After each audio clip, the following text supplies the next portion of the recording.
Hi ಗೆಳೆಯರೆ, ಎಲ್ಲರಿಗೂ good morning. ಎಲ್ಲರೂ ಹೇಗಿದ್ದೀರಾ? ಎಲ್ಲ ಡ್ರೈವರ್, ನಮ್ಮ ಹೆವಿ ಡ್ರೈವರ್ ಎಲ್ಲರಿಗೂ ಹೇಳೋದೊಂದೇ, ನೋಡಿ, ಬೆಳಗ್ಗೆನೆ ಒಂದು ಆಕ್ಸಿಡೆಂಟ್ ಏನೋ ನಡೆದಿದೆ. ಯಾಕಂದರೆ ಬಸ್ ಹಿಂದೆಗಡೆ ಒಂದೇ ಸ್ಪೀಡಲ್ಲಿ ಹೋಗಿದ್ದಾನೆ. ಒಂದೇ ಹೇಳೋದು ನಾವು ಟೈಮ್ ಸರಿಯಾಗಿ ಹೋದ ತಕ್ಷಣ ಏನು ನಮಗೇನು ದೊಡ್ಡ ಕಿರೀಟನ್ನು ಕೊಡಲ್ಲ, ಬೇಗ ಹೋದ್ರೆ ಏನು ದೊಡ್ಡ ಕಿರೀಟನ್ನು ಕೊಡಲ್ಲ, ದುಡ್ಡು ಎಷ್ಟನ್ನು ಕೊಡಲ್ಲ.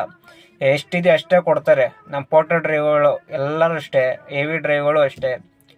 ಬಸ್ ಹಿಂದೆಗಡೆ ಸೇಮ್ ಸ್ಪೀಡಲ್ಲಿ ಫಾಲೋ ಆಗಬೇಡಿ. ಅದು ಯಾವ ಥರ ಸ್ಪೀಡ್ ಹೋಗ್ತೀವಿ ಅದೇ ಸ್ಪೀಡಲ್ಲಿ ನೀವು ಫಾಲೋ ಆಗಬೇಡಿ. ಯಾಕಂದರೆ ಬಸ್ ಸ್ಟಾಪು ಎಲ್ಲಿರುತ್ತೋ ಅಲ್ಲಿ ನಿಲ್ಲಿಸ್ಬಿಡ್ತಾನೆ. ನಮಗೆ ಬಸ್ ಸ್ಟಾಪು ನಮ್ಮ ಏರಿಯಾದಾಗ ಗೊತ್ತಿರುತ್ತೆ ಅಷ್ಟೇ, ಎಲ್ಲಿದೆ ಅಂತ ಹೇಳ್ಬಿಟ್ಟು. ನಮ್ಗೆ ಗೊತ್ತಿಲ್ದಿರೋ ಏರಿಯಾದಾಗ ಗೊತ್ತಿರಲ್ಲ.